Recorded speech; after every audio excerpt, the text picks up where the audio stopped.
Hello friends, today we have with us Mr. R. Subramaniam. He is one of the most respected officers from Indian Administrative Services and currently serving as Secretary in Ministry of Social Justice and Empowerment. Sir, thanks for sparing time. Welcome to the discussion, sir. So sir, as you know, this COVID crisis has certainly hit the most backward section of the society, most marginalized section of the society, and poor, sir. So, sir, as government and as Ministry of Social Justice, sir, what do you think these people need to do to actually emerge out of this crisis? And what kind of initiatives your ministry is taking to ensure that these marginalized sections of the society, people from the marginalized sections of society, actually come out of this crisis, sir? Thanks for raising this very important point. It is affecting everybody. Today, this is a matter that is on everybody's mind. Actually, the crisis has affected every country, everybody in this world. But the impact of the crisis on each person is very different. I think there are some people who are able to cope up with it, the people who have got the power to stay on. And then there are people who are living on a day-to-day basis, who are impacted a lot much more. So I think today, when we are talking about rebuilding the economy post the COVID crisis, the fundamental focus of the economy should be on supporting those people to get back to livelihoods who have lost it thanks to shutting down of the economy, and they are completely in a state of deprivation, and many people in the state of starvation. So I think let us start with understanding who these people are and how they are characterized, what are the previous experiences where working with them has succeeded. So I will start with this. Whom are we talking about when we are saying that the marginalized, the poorest, who are actually hardest hit in the COVID crisis? We are talking about 1 crore households in the country, 1 crore households in the country. Almost 60-40 in the rural and urban areas, and these households cut across the entire social spectrum. Although I think when we do the correlation, it possibly correlates a lot with marginalized sections like SCs, other impoverished sections. But we are talking about this 1 crore households whose livelihoods are lost, whose livelihoods have to be built back.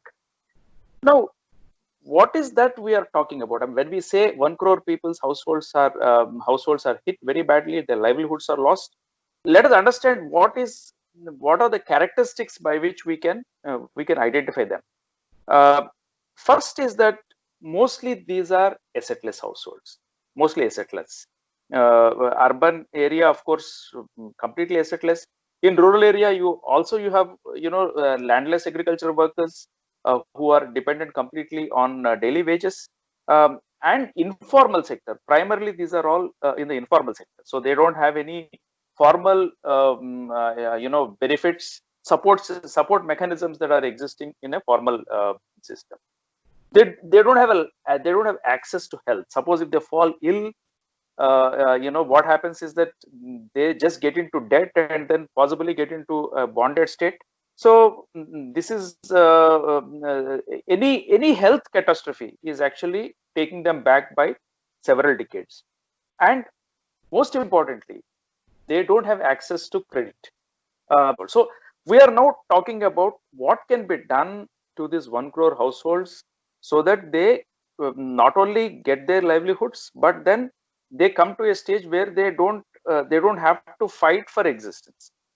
I just wanted to briefly take you through some of the examples, some of the good success stories, which I have personally been associated with, and which has brought in a lot of satisfaction. When we were working in the tribal areas of Andhra Pradesh and subsequently with the rural poor, we found that the dependence on government and dependence on subsidy was actually not taking them out of poverty. Then when we experimented with the concept of a collective self-help, when everybody came together, they realized their own strength and their own weakness, and then started saving 1 rupee a day, and they suddenly found that the access to a collective fund has actually suddenly took them out of the hands of the money lenders, and then given them an opportunity to start saving, going to the banks. So the SHG movement has actually is one very sterling example where the poor have come together and can come together in more numbers, where they can realize their own collective strength by working together, saving together, taking up enterprises together, and then thereby finding that the access to credit which was not there has been brought back. So I think this is one very good example. Based on that, what has happened in Andhra, the NRLM, National Rural Livelihood Mission, has been built up, and then now there are crores of people who are in the self-help group. But I think the time has come when we have to rediscover this collective self-help and then take it forward with a lot of vigor. I think that's definitely is going to really help. Second strategy that will help is that we need to skill them, because one of the fundamental things that we see in this poorest 1 crore households is that they are either unskilled or semi-skilled, and because of the want of an adequate skill, they are always at the losing end of the bargain with the employer.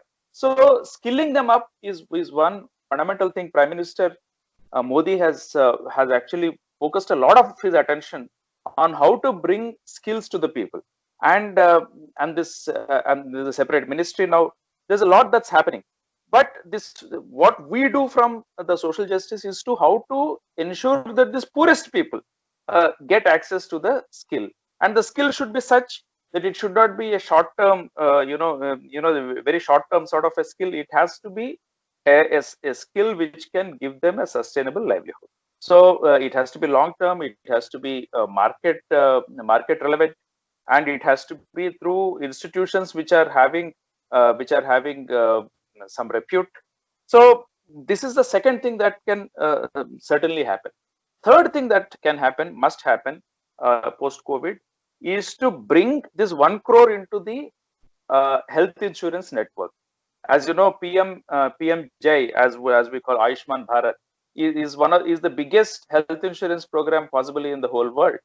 We already have about 8 crore people in this. We must get this 1 crore into this. I think unless we get this 1 crore into that, then we when you are saying 1 crore means 1 crore households. Households. 1 crore households, if they are brought into Ayushman Bharat, then I think then we are assuring them access to credit because of the collective work, access to enterprises, access to more skilled work, and then access to the health systems. There's one more thing, is that their access to educational system also has to be seen. So these are all strategies, I think, which we need to really build up. Government has already announced huge packages. These packages are supposed to take this economy, put the economy back on rail. But I think these strategies I'm stating would need to be pursued further. These are, as you have rightly pointed out, these are medium-term and long-term solutions. And unless we do that, I think we will have a tough time in the future. Sir, I work for Ministry of Human Resource Development as Chief Innovation Officer. And my primary agenda is or goal is to promote innovation and entrepreneurship within our educational institutes. So, sir, we have large number of students who are doing technology. So, sir, what we should do as our youngsters, or how educational institutes or how students can support some of these initiatives which you are talking about? What role they can play in bringing about the change which you are talking about? It's very important that the youth come forward in setting this economy right. I'll tell you why. Across the globe, I mean, there are no exceptions to this. Across the globe, wherever there has been a quantum jump in either societal or economic growth, that has always been initiated from the youth. It has been a youth-led initiative across the world. You see any transformative society across the world, the transformation has always begun from the students and from the youth. So I think it is possible that the youth can identify households within your own reach. Let's not talk about Bharat. I mean, big country like Bharat. Let us talk about the households who are around you. Can we identify that? Is it possible for us to bring this concept of a collective self-help into them? Can we ensure that their children get to school? Can we ensure that they get enrolled in the Ayushman Bharat? These are simple things which each one of you can do it. It doesn't require an IAS officer to do this. This is something which every student in his own purview around himself can do it. So I think my appeal through you to your listeners would be to take this as an opportunity to look around you, and then look at the misery around you and then address that. There are two types of people. There are people, in fact, there are three types of people. I would say that people who look at the misery and turn the other way around and then go away. There are set of people who look at the misery and feel bad about it and do nothing about it. And then the third set of people are those people who look at the misery, feel bad about it, and do something. It is a third category of the people who are needed now, and this is a category which each one of your listeners can become. So I also wanted to state that why is it that a student who is studying engineering, say in IIT or in a good engineering college, be bothered about this? I mean, he should be bothered about his career, his employment, his placement, etc. No, because unless you look at the poorest, you are at your weakest. Unless you look at the poorest, you are at your weakest. I'll tell you why. Any link is as good as its weakest. Any chain is as good as its weakest link. So unless you strengthen your weakest link, your chain is not going to be strong. So also, let me, in economic terms, what it means is that when poor gets access to money, poor get access to purchasing power, it is actually going to translate into a higher economic growth. Money multiplier is a concept which many of you would know. The money multiplier, when the money goes into the hand of a poorer section, is much higher than the money multiplier when it goes into the hands of the slightly better off person. So therefore, in many ways, not only as a person with some empathy, but even when you think there are even business opportunities in these kind of initiatives. There will be business opportunities. Unless you address the requirements of the poorest, you will not grow. The society will not grow, and you will not grow personally also. So therefore, my appeal to all your listeners would be to focus some time on working for the poorest of the people around you. So, sir, you spoke about social innovation. You didn't use the word social innovation, but when you said about working for the poor and creating a business model out of it, it is more of a social enterprise which can come through social innovations, sir. So, sir, India is aiming at $5 trillion economy. Currently, maybe due to this COVID crisis, there will be a short-term contraction in this economy. But our long-term goal is actually looking at $5 trillion economy, sir. So, as Ministry of Social Justice, sir, whether you are doing something different to ensure that entrepreneurship actually also emerges out from this weaker section of society? Absolutely. So, the drive towards promoting entrepreneurship has started with again Prime Minister's startup movement, and you have yourself led this major Smart India hackathon, which has actually brought out a lot of talent in the people, in the students. And as you have seen, year after year after year, we see large number of people joining this bandwagon, and in many campuses now innovation, thinking differently, finding out of box solutions for the social problems, that has become a fad. That's very important. Unless it becomes a fad, the students will not like it. So the Smart India hackathon, therefore, I think has actually built up this culture of innovation across campuses, and I really hope that this will go forward. Now, when we are really looking at social innovation in the poorest sections, who are in the campuses, we we face a little bit of a challenge. The challenge is this, that the prime emphasis in the household of the student from, let us say, a poor SC household or ST household, or even economically backward household, would be to immediately get to a job, find a naukri dhundna hai. That's the main focus of the household. I am not, that is completely understandable. So even the people who are having entrepreneurial ideas, path breaking ideas, they latch on to the first job that comes onto their way, and then they get into a rigmarole of going to office, doing this. So as a result, the entire innovation or a spirit of innovation with which they have demonstrated in the campuses, that gets lost, and that's a huge loss to the nation. So what we are trying to do is that, can we set up a hub, entrepreneurial hub for the poorest and the weakest? What does the hub mean?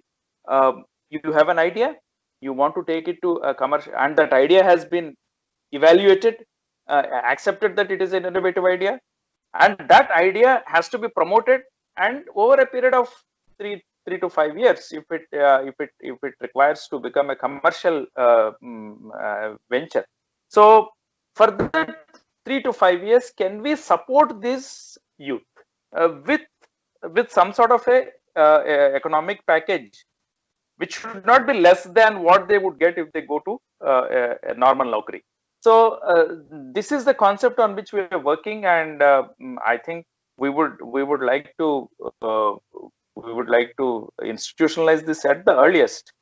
So once that gets going, then I think there will be greater assurance for the people to take to innovation, and social innovation or economic innovation, as we can call it, and come out with path breaking ideas. So we are at it. Apart from this, we also have what is called as a venture capital scheme. So any student, any youth who comes up with a good idea, starts an enterprise, we can bring venture capital up to 5 crores. It's not a small amount, up to 5 crores, so that they can actually build up their enterprise into a sustainable enterprise with which can actually employ more people. So the focus, again, Prime Minister's focus has been naukri ke liye mat dhundo, naukri dene ke liye dhund. So this has been his clarion call, and I think we can do it. I think we must now look beyond COVID, look into the future of it with a greater positive outlook. Sir, as Chief Innovation Officer, sir, I routinely talk about failures.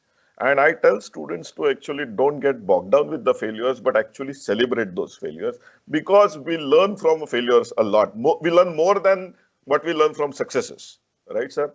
So, sir, in your tenure, of 25, 30 years. What were your failures, sir? And whether those failures actually helped you now function better or envisage solutions in a better way now working currently? Absolutely. I think many such instances. But I'll just share with you a few interesting ones. Angry young man is an epithet which is commonly used to Amitabh Bachchan on the screen.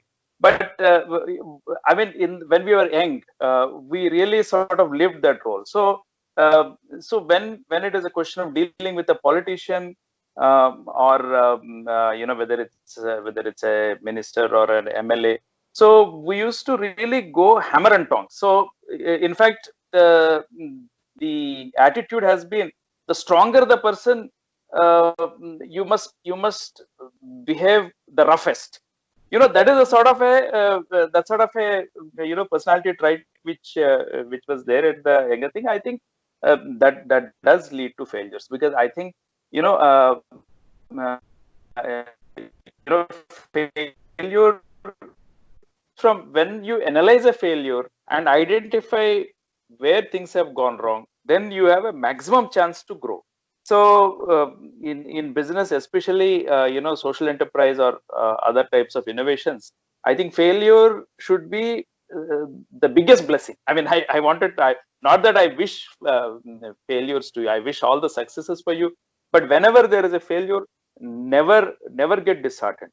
But please understand that failure occurs because you don't look at the whole perspective. You are actually maybe proceeding in one particular direction without assessing the challenges on the other side. If you assess the challenge and then match your strengths with the challenge, and then depending on that, take take careful steps forward, careful but determined steps forward, you are bound to succeed. Sometimes what happens is that you are carried away. Sometimes that's normal, for a young person to get carried away with enthusiasm, not looking this way, that way, not getting the whole picture. Then you could make mistakes, but you will learn a lot. I have learned a lot from the failures in my career, and not that I'm still learning. Actually, that learning is a lifelong thing. Yeah. So, Subramaniam sir, you are a big proponent of innovation. You are considered to be one of the most innovative officers in IAS cadre, in a sense. So, sir, what is your message to our youngsters, and on how they should handle their career? Because large number of them might be even aspiring to be an IAS officer, sir. Whether they become IAS officers or whether they don't become IAS officers, what is your mantra of success for them? Well, that's a really huge question. See, I have never deliberately tried to be innovative. See, how does innovation come? Innovation comes out of an adverse situation. So, for example, I mean, if we just go back, the man has discovered fire because he was feeling cold. He had no other way to sort of keep the cold, so he innovated fire. So, every innovation, if you look at, has arisen out of an adversity. So when you look at, so therefore adversity is a great opportunity. I want to emphasize this. If you face an adversity, it's a great opportunity. But that opportunity has to be encashed. It can be encashed only provided you are willing to look at an out of the box solution, currently unknown solution, to overcome that. So it's a mindset. So first thing is that you must face an adversity. If you are in a state of comfort, there will be no innovation. I can assure you that. There could be poetry if you are in sort of great comfort. But if you want innovation, you must face an adversity. And then second thing is that you should have the mindset to overcome the adversity. If you think that adversity is too much, so I just bow my head and then curse my fate, then there cannot be any innovation. So you must have that the challenging attitude to overcome adversities. Third thing is that you should have that attitude has to translate itself into out of the box solutions. So is the solution which I'm currently doing, is it good enough? If it is not good enough, what will work? So this out of the box solution is very important. Lastly, I would say that it requires analytical bent of mind. See, if you are a very obeying student, say very good student, you study a lot and then get great marks, you may not be innovating at all. I'm not asking you not to study. I'm only saying that you should have the capacity to question, analyze, and understand. Then only you will be able to innovate. So I think these are fundamental characteristics of what constitutes an innovation or an innovative mind. I'm not claiming that I have this, but I have always looked at how we can do our work better. Whenever you get posted, see, I will just share with you one very interesting example. Normally IAS officers, they like to, they want cushy posting. They want to be in major metros, where they sort of always in the public eye. So we all got posted to tribal areas, which are completely unwanted by everybody. So in the government's wisdom, so what we thought is that if you are here, then there is an adversity. If you consider it an adversity, there is an opportunity to do a lot more. So in fact, I consider that posting in the most backward areas, deprived areas, is a fantastic opportunity to bring the best out of you. So so it happens. So in the tribal areas, many things have happened. I'll just tell you one basic fundamental experience that we have had in the tribal areas. So in the tribal areas, as soon as we were posted, the basic issue has been what is called as the shifting cultivation, Podu cultivation. This, I think all of you would know, that the tribal cuts the forest. He will do farming for 1 or 2 years. Then he will leave it. He will cut somewhere else. So it is a huge environmental challenge, because he is actually in the as the population has grown, the forests were disappearing. So when we sat with the people and then found that why is it that he shifts? Basically because his agricultural practices are not modern, and then he doesn't have any title for the land. So first we provided a title for the land. So that was a very major task, where I think about 10,000 acres of land was assigned to the tribals, and thousands of the tribal households have for the first time owned land. Otherwise they were living in the forest, but they owned land. And then second thing is to bring in an agricultural practice which will be in tune with the environment, and at the same time produces sustainable income. So this horticulture program has started in a very major way. It was in fact initiated by my predecessor, but we carried forward, and we found that by bringing in a green cover, you are actually bringing not only protecting environment, but protecting a livelihood of a person.